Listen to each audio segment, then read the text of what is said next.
आप सबको जय मसीह की। मैं शालोम परमेश्वर के नाम से आज के इस नए दिन में एक बार फिर से आप सबका स्वागत करता हूं। मैं आपको बताना चाहता हूं कि हम लोग की वेबसाइट रेडी है और जो भी चर्च से रिलेटेड अपडेट्स हैं या मैगजीन से रिलेटेड अपडेट्स हैं या पेमेंट से रिलेटेड जो भी क्वेरीज हैं, आप वहां जाके उसको चेकआउट कर सकते हैं।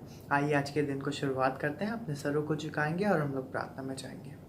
पिता परमेश्वर, धन्यवाद देते हैं आज के इस नए दिन के लिए। पिता परमेश्वर, धन्यवाद देते हैं हर एक जन के लिए। पिता परमेश्वर, जो हमारे से जुड़ा हुआ है, पिता परमेश्वर, हर एक के लिए प्रार्थना करते हैं। पिता परमेश्वर, आप उनकी ज़िंदगी में आशीष दीजिए, उनको कार्य को बढ़ाइए। पिता परमेश्वर, जिस भी अगर तकलीफ बीमारी से गुजर रहे हैं, पिता परमेश्वर, अपना चंगाई बड़ा हाथ उन पे बढ़ाइए और उनको चंगा कीजिए। पिता परमेश्वर, प्रार्थना करना चाहते हैं पिता परमेश्वर हमारे सारे मंत्रियों के लिए, पिता परमेश्वर, प्रधानमंत्री के लिए, पिता परमेश्वर, और स्टेट के मंत्रियों के लिए, पिता परमेश्वर, सबको आपके हाथों में सौंपते हैं। आपका हाथ उनके ऊपर बना रहे। पिता परमेश्वर, आपकी समझ बुद्धि दीजिए जब इस पूरे देश का पिता परमेश्वर संचालन करते हैं, अच्छे से करने वाले हो सके, उसके द्वारा आपके नाम को महिमा मिलने वाली हो सके।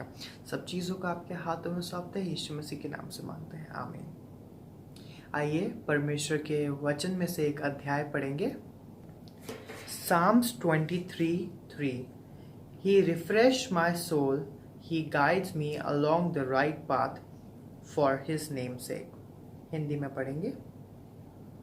भजन संहिता 23 उसका 3।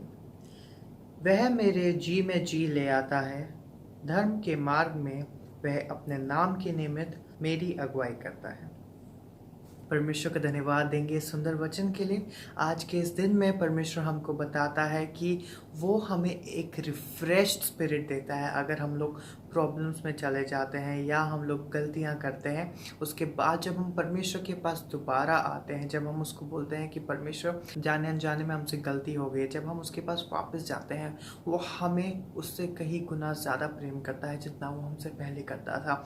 तो वो है कि वो कहता है कि He refreshed our soul। और उसमें बोलता है He guides me on a right path, मतलब मुझे सही रास्ते पे लेके चलता है, सही राह दिखाता है, ताकि अगर जब हम भटक भी रहे होते हैं तो भी जब हम परमेश्वर के साथ चलते हैं, तब वो हमें एक ऐसी स्पिरिट देता है जो हमें गलत चीज़ों में जाने से रोकती है और परमेश्वर की तरफ हमेशा देखने के लिए या परमेश्वर के साथ बने रहने को सिखाती है। तो इसीलिए जब हम परमेश्वर के साथ बनते हैं, तो ना केवल जब हम परमेश्वर के साथ रहते हैं हमें एक नया जीवन मिलता है, पर एक नई आत्मा भी मिलती है जिसको हम पवित्र आत्मा कहते हैं। और जब हम पवित्र आत्मा के चलाए चलते हैं, जब होली स्पिरिट के गाइडेंस में चलते हैं, तो अगर हम कुछ गलत भी करने जा रहे होते हैं तो हमारे अंदर से एक आवाज़ आती है कि शालोम, ये चीज़ आपके लिए गलत है या सही है। और जब हम उस आवाज़ को सुनते हैं, तब जाके हम अपनी लाइफ में और बेटर और स्पिरिचुअली स्ट्रांग होते जाते हैं। तो आइए अब आगे बढ़ते हैं और सुनते हैं उस मधुर गीत को, और उसके बाद जाएंगे हम आज के वचन में।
शक्तिमान तू ही है मेरे जीवन का संगीत, तू ही महान सर्वशक्तिमान, तू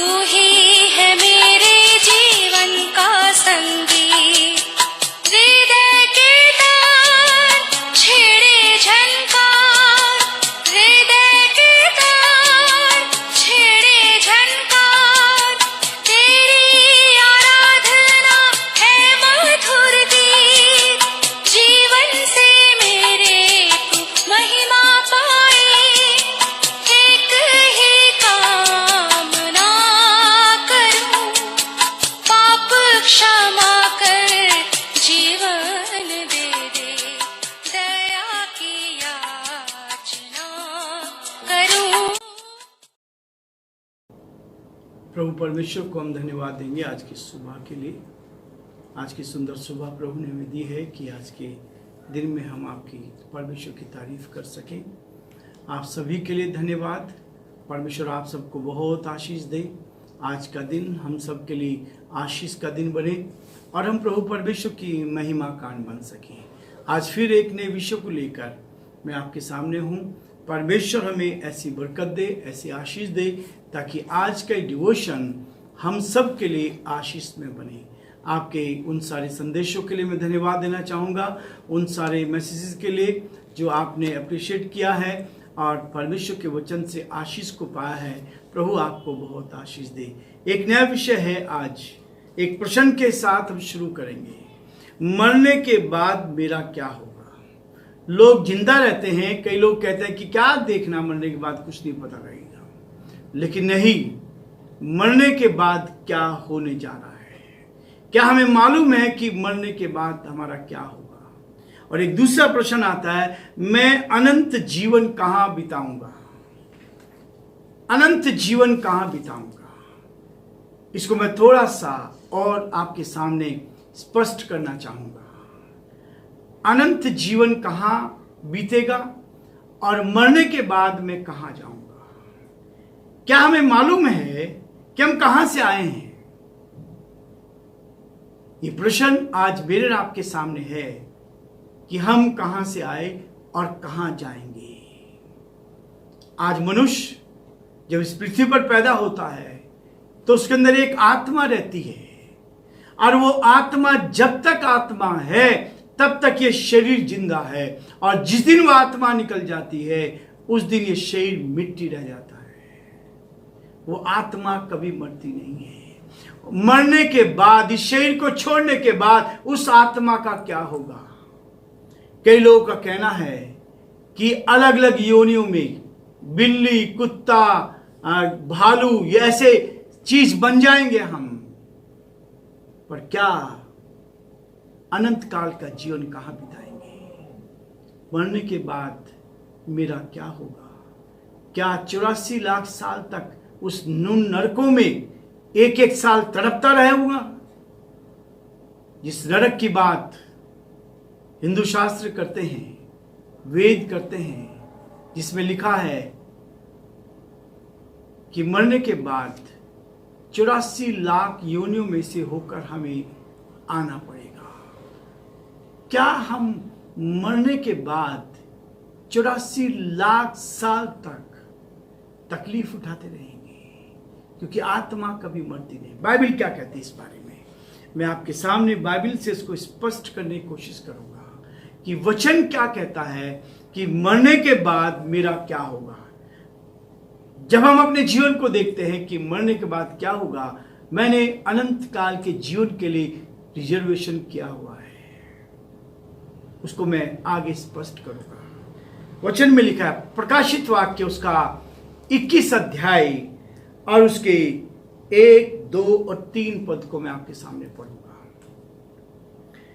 फिर मैंने नए आकाश और नई पृथ्वी को देखा, क्योंकि पहला आकाश और पहली पृथ्वी जाती रही थी और समुद्र भी ना रहा।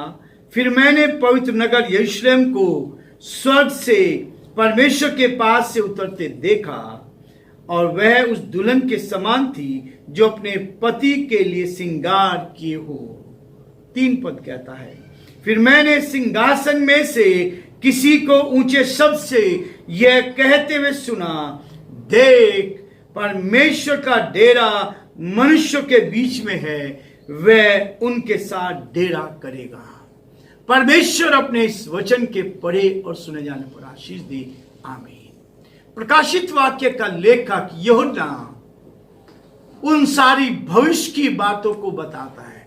बाइबल जो है ये सारे भविष्य में क्या होने वाला है, क्या होगा, इस सब के बारे में बताती है। लोग भविष्य के अपने भविष्य को पूछने के लिए हम तांत्रिक को पास जाते हैं। लोग अपने हाथ दिखाते हैं, हस्तरेखा के कार के पास जाते हैं और उनको अपने हाथ दिखाते हैं, क्या होगा मेरा भविष्य, और भविष्य के लिए हम चिंतित रहते हैं। लेकिन बाइबल यदि आप पढ़ेंगे तो आपके सारे भविष्य को बाइबल बताएगी। वर्तमान में क्या हो रहा है इस चीज को बताती, पास्ट में जो हो चुका वो हमें मालूम है, और आगे क्या होगा उसके लिए सारी भविष्यवाणी बाइबल में की गई है। प्रभु यीशु मसीह का चेला जो आखिरी बचा था, जब उसको यीशु मसीह के सुसमाचार के प्रचार करने का उसको पतमुस नाम टापू पर समुद्र के बीच में उसको कैद कर दिया गया था, और वहां पर वो परमेश्वर की आराधना कर रहा है, उसकी स्तुति कर रहा है, उसकी प्रशंसा कर रहा है, और तभी प्रभु के दिन में वो आत्मा में भर गया, और परमेश्वर ने अपनी आत्मा के द्वारा उसको वो दर्शन दिया, और वो इस बात को कहता है कि मैंने नए आकाश और नई पृथ्वी को देखा, क्योंकि पहला आकाश और पहली पृथ्वी जाती रही, समुद्र भी चला गया। लेकिन 3 पद में कहता, फिर मैंने सिंहासन में से किसी को ऊंचे शब्द से यह कहते हुए सुना, देख परमेश्वर का डेरा मनुष्य के बीच में है। कहां रहेंगे हम? किन मनुष्यों के बीच में परमात्मा रहेगा? वो परमात्मा जो पवित्र है, वो परमात्मा जो शुद्ध है, वो परमात्मा मनुष्य के बीच में डेरा करेगा। ये परमेश्वर का जीवित वचन है। हम कहां रहेंगे? हम कहां रहेंगे? इस बात को कहता इब्रानियों उसका 12 अध्याय आप मेरे साथ निकाल सकते हैं। इब्रानियों 12 अध्याय, और आपके सामने स्क्रीन पर भी ये पद आएगा। इब्रानियों उसको 12वां अध्याय 14 पद में लिखा है। 14 पद इस बात को कहता है, सबसे मेल मिलाप रखो और उस पवित्रता के खोजी हो जिसके बिना कोई प्रभु को कदापि ना देखेगा। जिसके बिना पवित्रता के खोजी बनो, अपने आप को शुद्ध करो, उस परमात्मा के समान अपने आप को पवित्र बनाओ, उस परमेश्वर के समान, उस ईश्वर के समान, और अपने आप को पवित्र बनाओ। और बिना पवित्रता के कोई प्रभु को कदापि ना देखेगा, कभी उसको नहीं देख पाएंगे। यदि उसको देखना है, उसके साथ अपना डेरा इस पृथ्वी के पास, इस पृथ्वी के बाद जाने के बाद, यदि हमें उस परमात्मा के साथ रहना है, उस ईश्वर के साथ रहना है, उस खुदा के साथ रहना है, उस परमात्मा के साथ रहना है, तो अपने आप को पवित्र करना है। उद्धार पाए हुए के लिए अनंत महिमा का एक स्वर्ग है। जो उद्धार पाए हुए हैं उनके लिए अनंत महिमा के लिए स्वर्ग है। उस स्वर्ग में वो रहेंगे, और खोए हुओं के लिए एक अनंत दुख का नरक है। लोग कहते हैं किसने नरक देखा? ये तो पृथ्वी पर भी यदि आप 60 साल 70 साल 80 साल की जिंदगी में दुख से भोग रहे हैं तो कहते हैं नरक जीवन हो गया। नरक, स्वर्ग और नरक, जिसका उद्धार हो गया है, जिसने उद्धार का अनुभव पा लिया है, वो तो स्वर्ग में उस परमेश्वर की महिमा में रहेगा, वो परमात्मा के साथ डेरा करेगा। नया आकाश नई पृथ्वी होगी, सब कुछ नया हो जाएगा। अभी जो कष्ट हो रहा है, जो पवित्रता का जीवन जी रहे हैं, जो सच्चाई का जीवन जी रहे हैं, उनको लोग सता रहे हैं, लोग उनको सता रहे हैं। लेकिन जो गलत काम कर रहे हैं, लोग उनका सहयोग कर रहे हैं। गलत काम में सहयोग करना, लेकिन जो सच्चाई पे चल रहे हैं, जो पवित्रता का जीवन जी रहे हैं, जो ईश्वर के परमात्मा के साथ रहेंगे अनंत काल तक, उनको इस पृथ्वी पर सताया जा रहा है। लेकिन खोए हुओं के लिए एक अनंत दुख का नरक है। एक ऐसा समय है, आज हम संदेश दे रहे हैं लोगों को, हम ऑनलाइन कर रहे हैं, लोगों से मिल रहे हैं, अगर अलग अलग जगह जाकर परमेश्वर के संदेश को बांटने की कोशिश करते हैं। नरक से बच जाओ, नरक की आग से बच जाओ, स्वर्ग के राज्य में प्रवेश करो, उस अनंत काल तक उस परमात्मा के साथ जो पवित्र है उसके साथ रहने के लिए अपने गुनाहों से तौबा करो। लेकिन लोग गुनाहों से तौबा करना नहीं चाहते। लोग नहीं चाहते कि हम झूठ से अलग हट जाएं। झूठ का मतलब है हम नीचे की ओर जा रहे हैं, हम हार की ओर जा रहे हैं, और सत्य का मतलब है सत्य आपको जीत की ओर ले जाएगा। सच्चाई आपको जीत की ओर ले जाएगी। और सच्चाई क्या है? जब आपने उद्धार प्राप्त किया, अपने गुनाहों से तौबा की, यीशु मसीह के पास ही ये पावर है कि वो आपके गुनाहों को माफ कर सके। मैंने उस आनंद को पाया। आपको भी मैं इसके लिए इनवाइट करता हूं। यदि आपने अपने गुनाहों से तौबा करी तो आपके जीवन में शांति आएगी, आनंद आएगा, खुशी आएगी, उद्धार का अनुभव आएगा, आपको मोक्ष मिलेगा। यही तो बहुत आसान चीज है। संसार में लोग कष्टों के साथ उद्धार पाने की कोशिश करते हैं, तपस्या करते हैं, लेकिन फिर भी उद्धार या मोक्ष प्राप्त नहीं होता, अनंत काल का जीवन नहीं मिलता। लेकिन यहां बाइबल कहती है कि जिन्होंने उद्धार पाया है वही अनंत काल के जीवन में स्वर्ग में परमात्मा के साथ होंगे, वो परमात्मा के साथ जीवन जिएंगे। फिलिपियोस का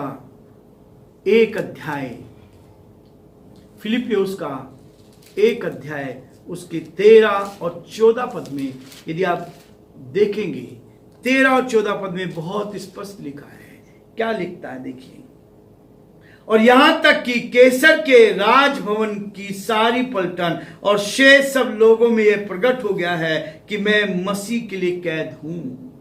पौलुस फिलिप्पीस को लिख रहा है और उसके बाद 14 पद में कहता है, और प्रभु में जो भाई हैं उनमें से अधिकांश मेरे कैद होने का या बांधकर परमेश्वर का वचन निधड़क सुनाने का और भी साहस कर रहे हैं। इस वचन को और अधिकाई से सुना रहे हैं। ये वचन परमेश्वर की महिमा के लिए सुनाया जा रहा है। समस्या है, परेशानी है, कठिनाई है, दुख है, मुसीबत है, लेकिन उसके साथ 23 पद में कहता है, क्योंकि मैं दोनों के बीच अधर में लटका हूं, जी तो चाहता है कूच करके मसीह के बाद जा रहा हूं, क्योंकि यह बहुत ही अच्छा है। उस मसीह के साथ रहना, उस नरक की आग से बचकर परमात्मा के साथ रहना, बिना पवित्रता के कोई मनुष्य प्रभु को नहीं देख पाएगा। बिना पवित्रता के कोई परमेश्वर को देख नहीं पाएगा। इसलिए इस पृथ्वी पर रहते हुए हमें सच्चाई के साथ, ईमानदारी के साथ अपने जीवन को बिताना है। मरकुस उसका 9 अध्याय और उसके 47 पद में प्रभु का वचन इस बात को कहता है। यीशु मसीह ने कहा, पाप से छुटकारा पाना, यदि तेरा ये हाथ पाप कराता है, यदि ये पैर पाप कराता है, यदि ये आंख पाप कराती है, यदि ये मुंह पाप कराता है, वो कहता है यदि तेरी आंख तुझे ठोकर खिलाए तो उसको निकाल डाल।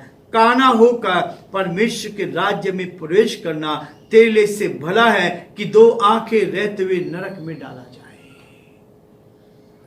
वही नहीं कह रहा किसको निकालना है, पर इस आंख को सच्चाई के साथ, ईमानदारी के साथ, उस परमात्मा के डर में, उसके भय में हम इस आंख से देखें। परमात्मा आपको आशीष देना चाहता है, नरक से बचाने के लिए, उस नरक के कीड़े से बचाने के लिए। 48 पद में लिखा है, जहां उनका कीड़ा नहीं मरता और आग नहीं बुझती, आग में डाल दिया जाएगा हमारी आत्मा को। ये शरीर छोड़ते ही ये आत्मा निकाल दी जाएगी। गरुड़ पुराण में लिखा है कि जब पापी प्राणी मृत्यु शैया पर होता है तो 3 यमदूत आते हैं। 3 यमदूत आते हैं। एक यमदूत के हाथ में छड़ी होती है, दूसरे के हाथ में सरिया होता है और तीसरे के हाथ में मूसल होता है। ये 3 चीजें उनको जिम्मेवारी दी जाती है। जैसे ही ये पापी प्राणी के शरीर में से आत्मा निकलती है और आत्मा निकलते ही ये तीनों अपना काम शुरू कर देते हैं, डंडे से, सरिया से और उसके साथ मूसल से। तब पापी प्राणी रोता है, तड़पता है, बेचैन होता है, हाथ जोड़ता है और वो कहता है कि हमें माफ कर दो, मुझे माफ कर दो। तब ये यमदूत कहते हैं, अब ये समय निकल चुका है, हमें अब 84 लाख साल तक ये जिम्मेवारी दी गई है कि हम ये काम करें। अब ये हमें जिम्मेवारी दी गई है। और फिर वो उसको उसके गले में चेन डालकर घसीट कर वेतरनी नदी में ले जाते हैं और वेतरनी नदी में जैसे डालते हैं वो खून से भरी रहती है और वो उबलने लगती है। आत्मा तो मरती नहीं है, 1 साल तक तड़फेगी वहां पर। फिर उसको निकालेंगे, फिर वहां से निकाल के हम उसकी पिटाई करेंगे, फिर दूसरे नरक में ले जाएंगे। ये परिस्थिति है। ये भयानक स्थिति है, ये भयानक स्थिति है। इसलिए वो कहता है यदि कोई पाप मुझसे यहाँ होता है, वो जिसके द्वारा पाप हुआ है उस पाप को निकालें ताकि हम नरक में ना जाएं, हम स्वर्ग में जाएं। स्वर्ग ही है जो आपको परमेश्वर के साथ उस डेरे में रखेगा। ये आपके लिए इस पृथ्वी पर रहते हुए ही अवसर रहेगा, उसके बाद नहीं। मरने के बाद कोई अवसर नहीं है। मरने के बाद हम कहां जाएंगे? यूहन्ना उसका 3 अध्याय प्रभु यीशु मसीह ने बहुत स्पष्ट कहा है। यूहन्ना उसका 3 अध्याय 3 पद में यीशु मसीह कहता है, यीशु ने उनको उत्तर दिया, मैं तुझसे सच सच कहता हूं, यदि कोई नए सिरे से न जन्मे तो परमेश्वर का राज्य देख नहीं सकता। जिसने एक बार जन्म लिया है वो 2 बार मरेगा, और जिसने 2 बार जन्म लिया वो केवल 1 बार मरेगा। यही तो बाइबल की खासियत है। ये बाइबल इस बात को स्पष्ट करती है कि नए सिरे से जन्म लेना जरूरी है। नए जन्म को छोड़कर कोई राज्य में प्रवेश नहीं कर सकता। परमेश्वर के स्वर्गीय राज्य में प्रवेश करना है तो नए जन्म का प्राप्त करना है। लेकिन बाइबल बताती है, इस बात को स्पष्ट करती है कि ये दूसरी मृत्यु कितनी भयानक होगी। प्रकाशित वाक्य जो हमने पढ़ा, उस प्रकाशित वाक्य में बहुत स्पष्ट दिया गया है। परमेश्वर का वचन कहता है, इस बात को कहता है, मृत्यु और अधोलोक आग की झील में डाले गए। ये आग की झील दूसरी मृत्यु है। ये आत्मा की मृत्यु है। ये शरीर की मृत्यु तो उस दिन हुआ था जब आदम हव्वा ने, पहले इंसान और स्त्री ने पाप किया था, और वही पाप आज हमारे साथ चल रहा है। हमें उस मौत का सामना करना है। परमेश्वर ने कहा तू मिट्टी से बना है और अंत में मिट्टी में मिल जाएगा, और हम मिट्टी से बने, लेकिन आत्मा मरती नहीं है। ये कहता है कि और जिस किसी का नाम उस जीवन की पुस्तक में ना लिखा हुआ मिला, वो आग की झील में डाला जाए। यह दूसरी मृत्यु है, ये दूसरी मौत है। एक जगह और कहता है कि धन्य और पवित्र वे हैं जो इस पहले पुनरुत्थान के भागी हुए हैं, ऐसों पर दूसरी मृत्यु का कुछ अधिकार नहीं है, पर वे परमात्मा परमेश्वर और मसीह के याजक होंगे और उसके साथ 1000 वर्ष तक राज्य करेंगे। यह है परमेश्वर का जीवित वचन। आखिरी चीज वो कहता है, यूहन्ना उसका 8 अध्याय और उसके 21 पद में कहता है, पापों में मरने से मसीह से दूर होना है। जो पापी रहकर इस पृथ्वी से मर जाएगा, जिसके पाप क्षमा नहीं हुए, वो यदि इस पापों में जीवन जीते मर गया तो परमेश्वर के साथ कभी रह नहीं सकता, परमेश्वर के पास कभी पहुंच नहीं सकता। यूहन्ना उसका 8 अध्याय 21 पद कहता है, उसने फिर उनसे कहा, मैं जाता हूं और तुम मुझे ढूंढोगे और अपने पापों में मरोगे। जहां मैं जाता हूं वहां तुम नहीं आ सकते हो। यदि पाप जीवन में है तो परमात्मा के साथ हमारी संगति नहीं है। हम धर्म के काम कितने क्यों ना कर ले, यदि पाप लेकर हम मर गए तो आप नरक की आग में जाएंगे। जब मनुष्य पैदा होता है वो 2 काम के लिए पैदा होता है। एक तो वो मरने के लिए पैदा होता है, उसकी मृत्यु होती है, चाहे 1 साल, 10 साल, 20 साल, 50 साल, 70 साल, 100 साल बाद मृत्यु होना निश्चित है। जो व्यक्ति इस पृथ्वी पर पैदा हो गया, उसको पहला काम उसको मौत का सामना करना ही पड़ेगा, और दूसरा उसको नरक के लिए पैदा होता है। यदि पापों में मर गया तो क्या होगा कि वो नरक में डाला जाएगा। और हम जो इस पृथ्वी पर है, प्रभु ने हमें जो बचा लिया है, हम उस व्यक्ति को नरक की आग से बचाना चाहते हैं। और यही संदेश है कि आप मरने के बाद स्वर्ग जाना चाहते हैं या नरक जाना चाहते हैं। स्वर्ग जाने के लिए मेहनत करनी पड़ती, नरक जाने के लिए कुछ नहीं करना पड़ता, कुछ नहीं करना पड़ता। आपको कुछ नहीं करना है, आप नरक की ओर जा रहे हैं। परमेश्वर आपको बचाना चाह रहा है, परमेश्वर के लोग आपको बचाना चाह रहे हैं। आज समय है, यदि आप अपने गुनाहों से तौबा करते हैं कि हे प्रभु यीशु मसीह, मैंने बचपन से लेकर आज तक जो भी पाप के हैं उन पापों से मुझे क्षमा करो, मुझे शांति दो, मुझे अपनी संतान बना लो, यीशु के नाम से आमीन। और यही छोटी सी प्रार्थना आपको नरक की आग से बचाकर स्वर्ग में ले जाएगी, और आप मरने के बाद स्वर्ग जाएंगे। परमेश्वर हमारी सहायता करे, और प्रभु का हाथ हम सबके साथ बना रहे। हम जाने कि उसके बाद अनंत जीवन हमारा है। प्रभु आप सबको बहुत आशीष दे। Thank you so much. आप सब अभी तक हमारे साथ जुड़े रहे। परमेश्वर का आशीष आपके ऊपर बना रहे। हम आशा करते हैं कि आपको ये मॉर्निंग डिवोशन पसंद आ रहा है। अगर आपको पसंद आ रहा है तो आप हमें कमेंट सेक्शन में लिख सकते हैं। उसके साथ साथ हमारी वेबसाइट और हमारी ईमेल आईडी पे आप हमें कॉन्टैक्ट कर सकते हैं, ताकि जितने भी अपडेट्स हैं वो आपको मिल सके। उसके साथ साथ जो आपके प्रार्थना निवेदन है वो भी आप हमें वहाँ भेज सकते हैं। याद रखिए, हम आपके लिए रोज़ प्रार्थना कर रहे हैं। परमेश्वर का हाथ आप पे और आपके परिवार पे बना रहे। और अगर आपने अभी तक इस चैनल को सब्सक्राइब नहीं किया है तो नीचे एक रेड बटन है, आप जाके उसको क्लिक कर सकते हैं और बेल को क्लिक कर सकते हैं, ताकि सारे जितने भी हम नोटिफिकेशन डालते हैं उसके अपडेट आपके पास आते रहे। Thank you so much. God bless you all.